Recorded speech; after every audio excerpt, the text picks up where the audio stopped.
it's Yay for Yarn, and today I'm going to show you how to knit a chunky brioche hat in Shortcut Brioche Stitch. So let's get started. So I am making this hat to match my chunky brioche cowl that I did in Shortcut Brioche Stitch a while back. So I'm using the same yarns. I've got my Hobby Lobby, I love this yarn, I love this wool in naturals.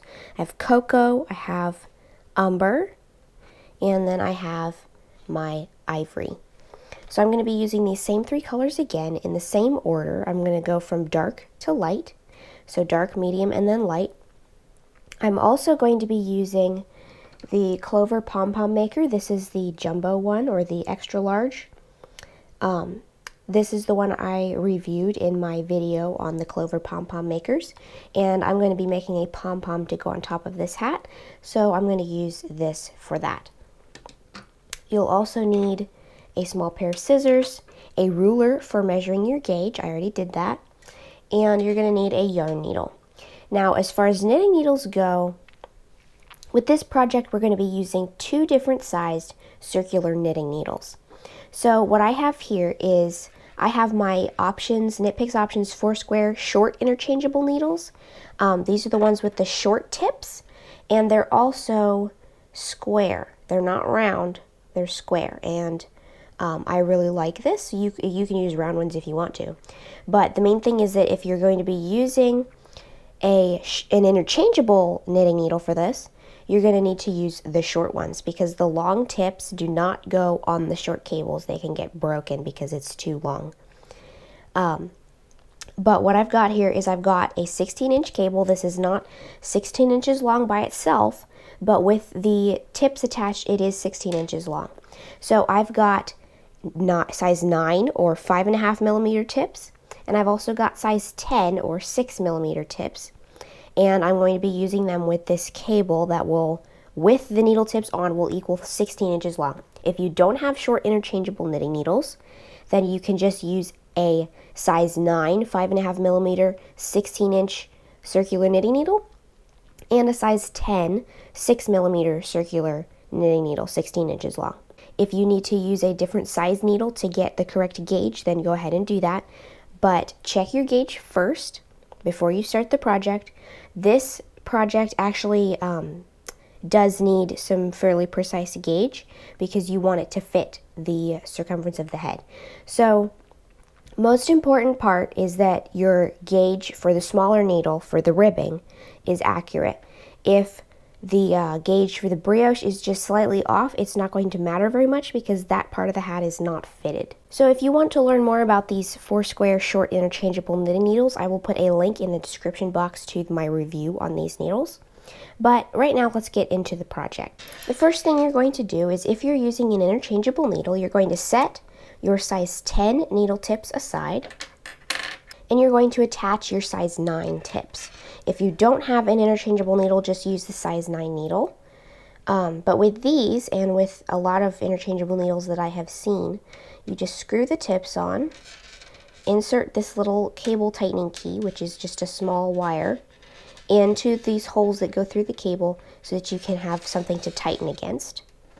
And that makes them secure. And then just attach the one at the other end, and you are ready to go. So there's your needle.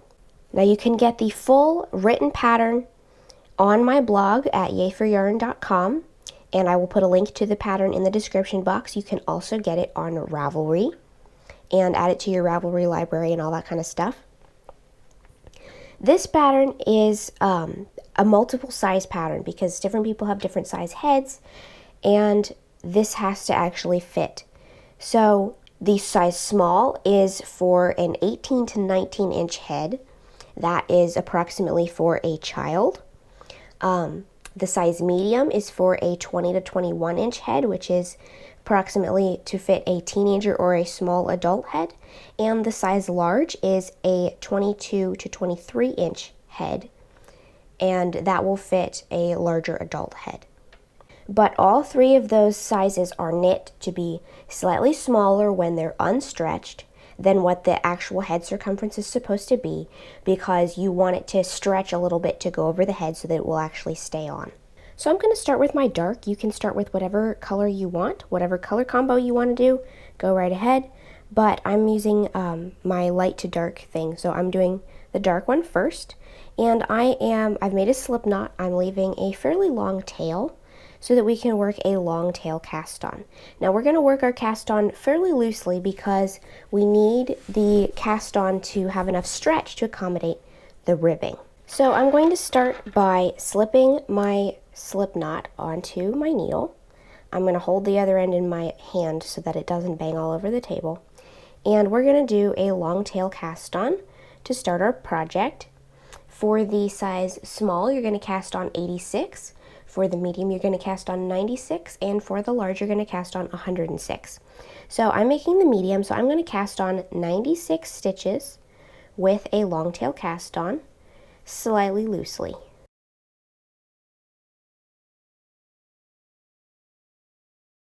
Alright, so here's my cast on. I have cast on my 96 stitches.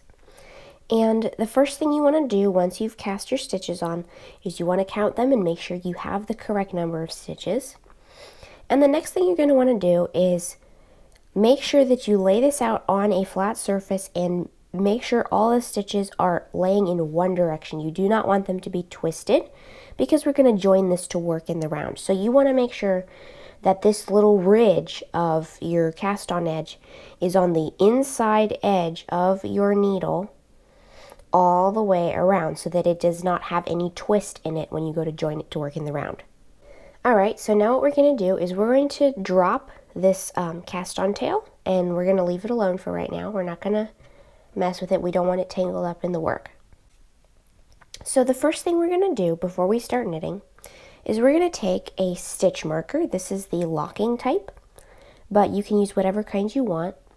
And we're going to slide it over the tip of our right needle, and that's going to mark the beginning of our round. So now that we have a marker so that we know where we started, we're going to start by knitting round 1. And round 1 is very simple.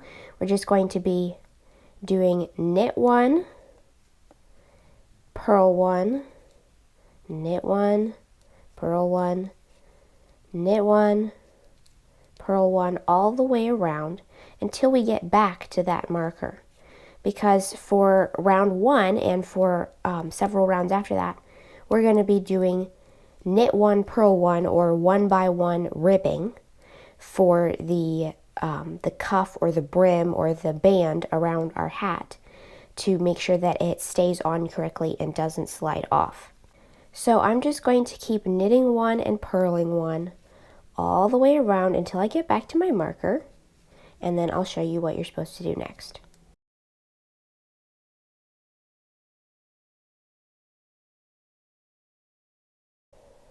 Alright, so I am just about back around to where I started.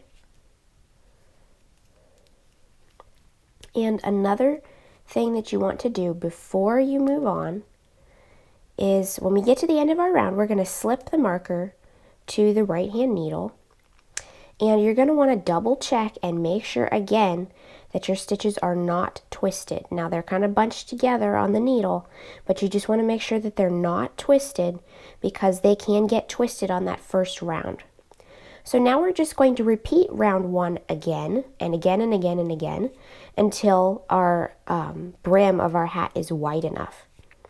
So for the size small, you're going to work the knit 1, purl 1 ribbing, which is round 1, until your piece measures 2 1/4 inches from your cast on edge. If you're working size medium, it should measure 2 1/2 inches from your cast on edge. And if you're working the size large, it should measure 2 3/4 inches from your cast on edge. So just keep repeating round 1, knitting 1 and purling 1 all the way around and slipping the marker at the end of every row until your piece measures the correct amount for your ribbing, for your ribbed brim from your cast on edge. So I'm just going to keep knitting my ribbing and I will show you what it looks like when mine is long enough. Alright, so I have worked my ribbing. I've just got 2 stitches left in my round, and I always like to leave, if I'm going to set it down and pick it up later, I like to leave the last couple stitches of the round unworked and still on that left needle so that my stitch marker doesn't fall off. So now that we've finished our ribbing and slipped that marker, we're going to start working the brioche part, the shortcut brioche part. And for the shortcut brioche section, we're going to be doing rows 2 and 3 over and over and over again. We're going to be repeating rows 2 and 3. But before we do that, when we start the brioche section, what we're going to do is we're going to change to a larger needle size. And this will give us a puffier stitch with, it'll kind of make the hat extra slouchy, which is what I'm going for. So I'm going to go up a needle size. This is what these size 10 tips are for.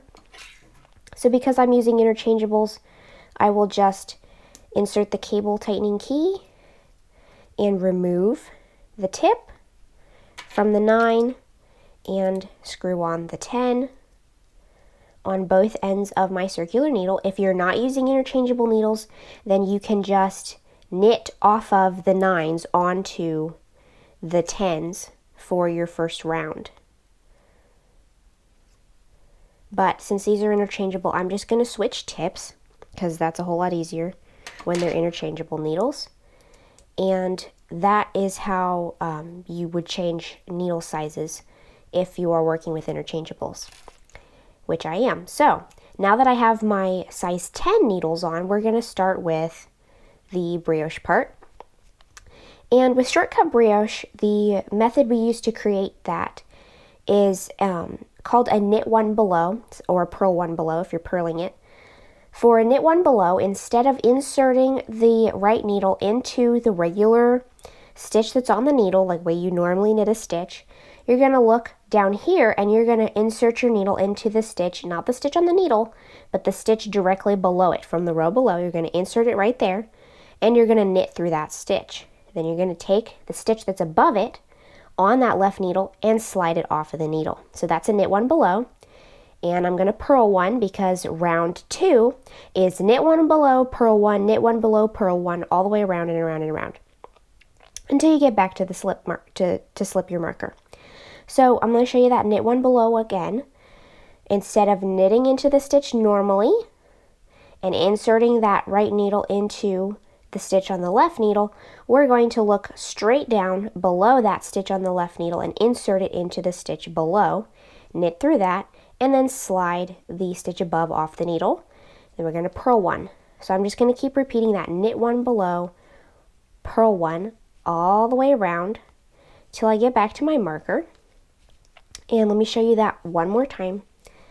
The knit one below, instead of knitting into the stitch on the needle, that would normally be the next stitch to knit into, we're going to skip that stitch, we're going to ignore it, and we're going to look below it. We're going to go underneath and knit into the stitch from the row below, insert the right needle, knit through it, and remove the stitch above from the needle on the left. And then we'll purl one. So I'm just going to keep doing the knit one below and purl one, knit one below and purl one, all the way around. And on this first round, it might feel a little bit slow because you're switching from a smaller needle size to a larger needle size, and so those stitches are going to be a little more snug on the needle than they were on the 9s because it's a bigger needle. So just take it a little slowly because it's gonna take this whole first round before these stitches on the next round will be adjusted to the size of the new needles. So just knit one below and purl one all the way around until you get back to your marker.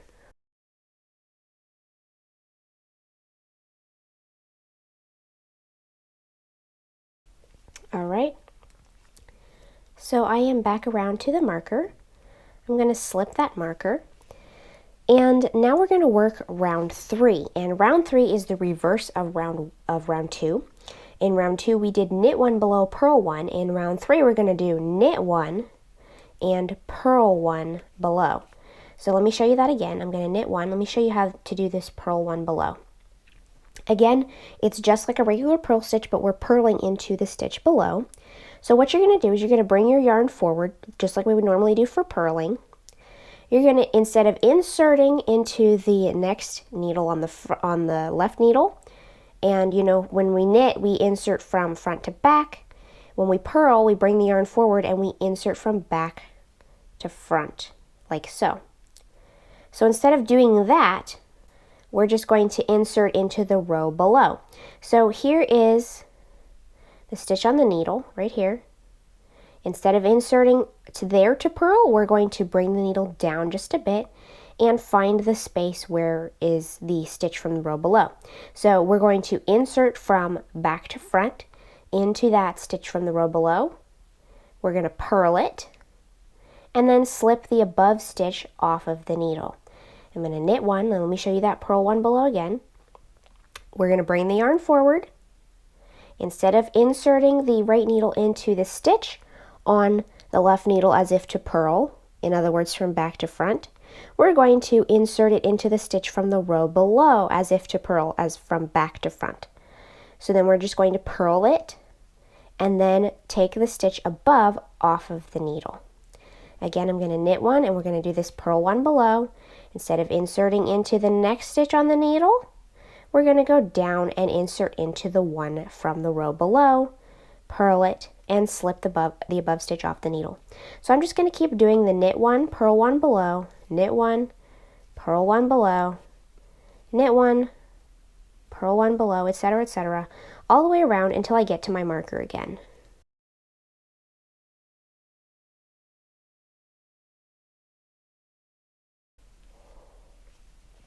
Alright, so here's my marker. I'm going to slip the marker. And now, as you can kind of feel, at this point, your fabric is getting significantly thicker than it was down here, because the brioche stitch is, and even the shortcut brioche stitch is much thicker than a regular knitted fabric, because it's got all of these really soft, squishy air pockets in between the layers of the yarn. So for this first section of this color, you're going to keep repeating rounds 2 and 3, which is the shortcut brioche stitch. And if you are working the size small, you're going to do it until your piece measures 3.5 inches from the cast on edge. If you're working the medium, it should measure 3 3/4 inches from the cast on edge. And if you're working the large, it should measure 4 inches from the cast on edge before we change to the next color. So I'm just going to keep working rounds 2 and 3 over and over and over again until my piece is the correct length. Alright, so I have worked until my piece is the right length, and before we go any further, I want to show you the difference between the shortcut brioche and the ribbing. The ribbing has ridges in it, small ridges, and it has a lot of stretch in it, just like any other ribbing would. But the shortcut brioche ribbing has far more stretch in it, and it has much, much deeper ridges, longer, looser, puffier stitches. And what I want to show you is how to tell what round you're on. Because if you have to lay it down and you don't know, where you stop when you pick it back up again, the way to tell is the stitch that you just knit into below is going to have an extra strand of yarn running over the back of it. So you can see right here, this is the back, or it's a purl stitch, but if you look at it the other way, it's a knit stitch. So this right here has an extra strand of yarn running around the back of that stitch. So that was the last, on the last row we worked below into the purl stitches. So we did the purl one below row. Now if I had just done the knit one below row, then that strand of yarn would be across the back of my knit stitches and not the purl stitches. So that's how you know what row you're on, where you stopped. And what I've done here is I have gotten to the point where my piece is the correct length, and I have knit a couple stitches past the marker just so the marker doesn't fall off. So now it's time to change color. Now because I'm using 100% wool that is not superwash, I'm just going to spit splice my old color to my new color. If you're using a different type of yarn, as long as you're using any kind of animal fiber that is not superwash or not treated to not shrink or felt, then you can do this. So I've got 100% wool that is not superwash, it's not treated so that it doesn't felt. And so I'm going to spit splice these two colors together, and I do have an entire video on how you can do that. So instead of just demonstrating it again here, you can just go watch the spit splice video if you want to learn how to do that. But I'm just going to spit splice these two ends together to change to my new color.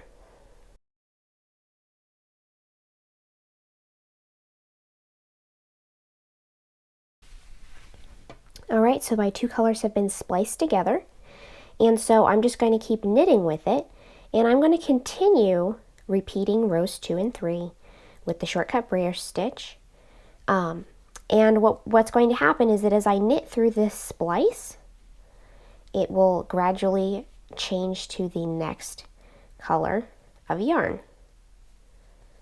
So, because the Shortcut Brioche is basically 2 rows of both row 2 and row 3 put together equals the equivalent of what would be 1 row if this was stockinette stitch, because we're knitting into the stitch below, then it will be a more gradual, subtle change, and there won't be any kind of noticeable jog when you just change colors like that. So that's how I like to do it with Shortcut Brioche, especially if I'm using an animal fiber. So because now I am switched to my second color, I'm now going to continue knitting in the Shortcut Brioche stitch. And if you are working the small, you're going to work until your piece measures 7 inches from the cast on edge. If you're doing the medium, it should measure 7.5 inches from the cast on edge, and if you're doing the large, it should measure 8 inches from the cast on edge with this second color. So I'm just going to keep knitting with my second color in the Shortcut Brioche stitch, repeating rows 2 and 3 until my piece is the right length. Alright, so I have worked my second color until my piece is the correct length. So now again I have knit the first 2 stitches off of my left needle after the marker, just so that the marker doesn't fall off, but that is optional. And now I'm going to cut my yarn, and I'm going to switch to my lighter color, and I'm going to do that again by spit splicing the color into what's left of my previous yarn.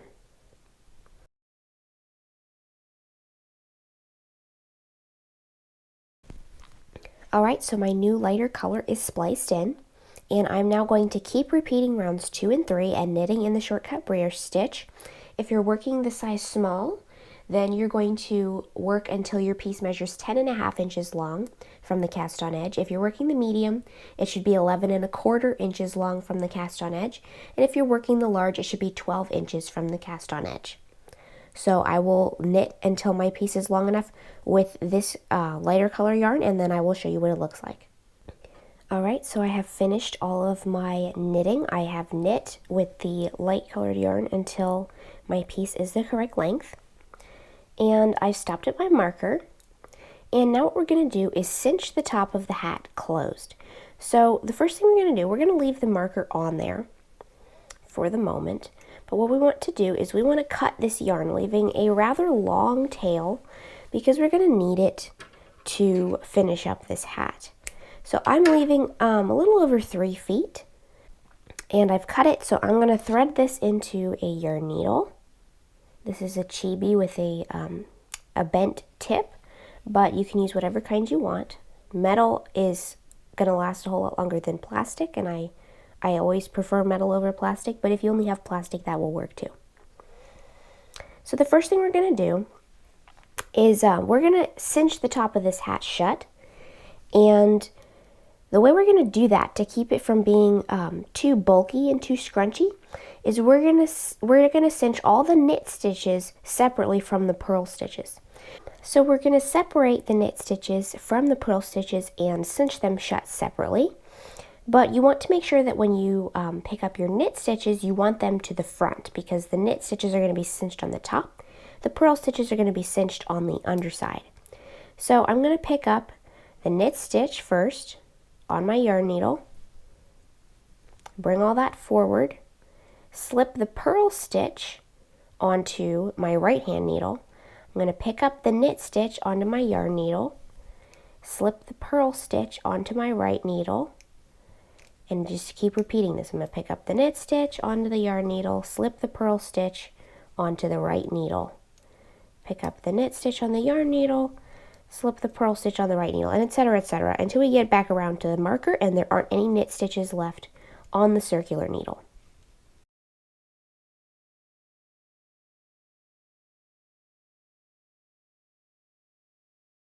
Alright, last pair, there's the knit stitch onto the yarn needle, the purl stitch onto the right needle. So now what we're going to do is we want to pull on this needle. And as you can see, this is going to cinch much easier because we have those outside stitches separate from the inside stitches. So I just want to pull all the slack out of my cinching yarn like that. And then what we're going to do now is take the marker off and take that yarn needle, and then we're going to slide that yarn through all of those purl stitches that are now on the circular needle. So we're just going to slip all of those onto the yarn needle, and we're going to leave a loop here so that we can tighten up the knit stitches before we tighten up the purls.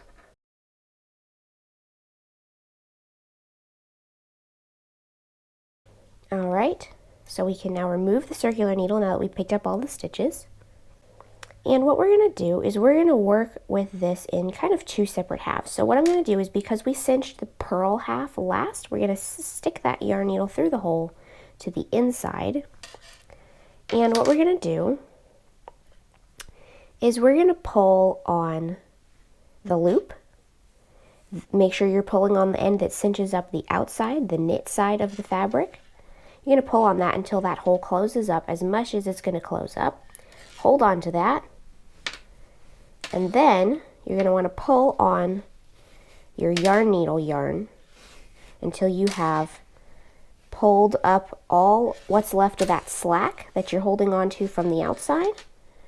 Pull it tight, and as you can see, we've cinched the outside and we've cinched the inside, and it looks neat on both sides, and yet we don't have a big hole in the middle because it was too many stitches for the tightness of the cinch. So now what we're going to do is pick up a couple strands of yarn right next to that little hole. We're going to knot our yarn like so, and I'm going to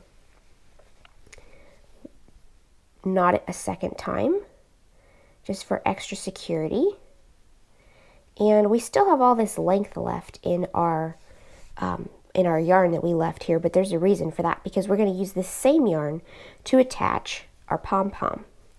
So here's the finished hat itself, and now we're going to add this pom-pom that I made on the very, it's not the biggest possible one you can get, but this is the second largest clover pom-pom maker available. And I made this pom-pom out of my dark yarn on the pom-pom maker, and what I've done is the tails of yarn that you have left when you make the pom-pom, I've cut those short to match the rest of these, but you just want to make sure that you leave a space open when you finish it up, that where you can find this little yarn that runs around the center of the pom-pom. I actually doubled mine. I wrapped it around and tied it, and then I wrapped it around and tied it again to make it extra secure, and we're going to use that little strand of yarn, that double strand of yarn, to attach our pom-pom to the hat. So here you can see the finished hat itself without the pom-pom on yet, and as you can see, we have 3 sections of the different colors, and what we've achieved by using this Shortcut Brioche in the hat is we've got our ribbing down here, which will fit the circumference of the head, and then up here, this Shortcut Brioche, because it is structured the way it is, and because of the larger needle we used, this fabric is, first of all, incredibly squishy and soft and insulating, but it's also much bigger around and much puffier than the ribbed band down here at the bottom. So when this hat is worn, it's going to be nice and big and slouchy because of that Shortcut Brioche stitch and the way that brioche stitch in general is structured. So now what we're going to do is attach the pom-pom. My yarn is coming from the inside, so what I'm going to do is take my yarn needle and I'm going to bring it up through this little hole in the center where we cinched it closed. And so now my yarn is back at the outside. So now again, you're going to find this little, I don't know if you can see that, but it's a double strand of yarn that's running around the center of the pom-pom, holding it together. And we're going to sew through that to attach it to our hat. So this is where a bent yarn needle comes in handy. because you can get around that little strand of yarn a little easier. And you just want to make sure you're not catching any of the other strands of the pom-pom in your stitches. So I'm gone through that strand of yarn. I'm going to come back down here, and I'm going to go down through the hat just to one side of that hole and pull it through. Then I'm going to come up in the center again, come through that little strand of yarn in the middle of the pom-pom. And I have not pulled my stitches all the way tight yet, because I'm going to do that in a minute, because you want to be able to still access that underneath part. So now we're going to go back down just to the side, the other side of that little hole. Still not tightening those stitches yet. Now we're going to come up in the center again and go the opposite way. We kind of did like north and south. Now we're going to go east and west. Pick up that center strand of yarn in the pom-pom, come down just to one side of the hole in a different spot. And the reason we're sewing the pom-pom down with the lighter yarn is so that it doesn't show up with all this dark yarn on the underside of the hat, the inside of the hat. If we were to have used the yarn tails that come off of the pom-pom when you make the pom-pom, then all those dark, that dark yarn would be on the inside of the hat, and it would be kind of messy looking on the inside. So this makes it look a little more neat and tidy on the inside of the hat. So now I'm going to go in one more time, stitch through that pom-pom, and back down just to the side of the hole. So now what we have to do is tighten up all those stitches. So we're going to come under here, and we're going to find the one to pull on that tightens it up the first. And then we're going to pull on the one opposite to it, and you might need to come up to the outside to be able to find it. That is the last one I just did. Then there should be another one over here. We want to tighten it from the outside first, and then we want to pull on the inside. So that is pretty secure. There aren't any loose stitches left. This one right here is slightly loose, but that's the one that's attached to my yarn needle, so it's not going to be once I tighten it up and tie it off. So there our pom-pom is attached, and we can now tie off that yarn on the inside by pulling tight and tying another knot. I'm going to pick up a couple strands of yarn right here, wrap the yarn around the needle, and pull it through. And you are going to get some brown fuzz, or I have brown fuzz, whatever color you're using, that you pull through with your seaming yarn that comes off of the pom-pom, but that's not really any big deal. You can just pick it off. So now we're just going to weave in this little tail, which I'm going to do by going around through those cinched stitches several times, and then you can cut your yarn, and then I'll show you how to weave in this tail at the ribbed edge. Alright, so our pom-pom is attached. It's nice and dense and fluffy. We've got it attached to the top of the hat. We've tied off that yarn on the inside. It's very neat and tidy. Now we're going to get rid of this tail. And what I'm going to do is thread it onto my yarn needle. This is our cast on edge right here. So if you can see this, what we've got is we've got the tail coming off, and then there's a little split in the cast on edge between that last stitch that was cast on and the slip knot where we joined to work in the round. So what I'm going to do is, here's my slip knot stitch right here, my loop. I'm going to find the knot itself, just that little knot part. I'm going to insert my needle into it going down, and that closes up that gap. So now we're going to weave in this tail, and I like to do so when I'm weaving in a tail on ribbing, especially narrow ribbing like this one. I like to go through the loops of the purl side or what is the purl side on the inside, and just kind of zigzag back and forth. Because on this, if this is your purl ridge right here, there's this one going across, and then there's these two little short ones on the sides. I like to zigzag between them. And I always, when I do this, I like to split the yarn that I am going through, because that makes it more secure, makes it less likely to slide out, and it makes it not show up on the right side of the fabric. And then I also like to come through here, go through the center of a knit stitch, come up and follow that knit stitch up and around the top, back down through the hole, and then I can go down through this next column of purl, the purl ridge of the ribbing. Again, splitting the yarns every time I go through them so that they are more secure